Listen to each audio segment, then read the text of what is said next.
ఏనుమాముల వ్యవసాయ మార్కెట్లో రైతులను నిండా ముంచిన అకాల వర్షం. వరంగల్ నగరంలో ఉరుములు మెరుపులతో కూడిన వర్షం. ఒక్కసారిగా కురిసిన వర్షానికి ఏనుమాముల వ్యవసాయ మార్కెట్లో తడిసిన మొక్కజొన్న, పత్తి తీవ్ర ఇబ్బందుల్లో రైతులు.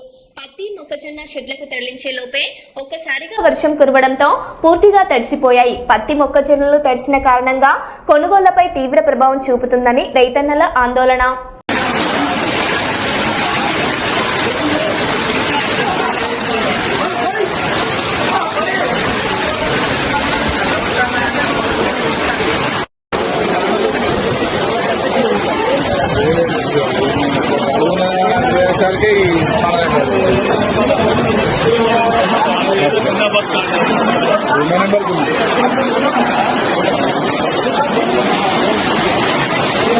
नंबर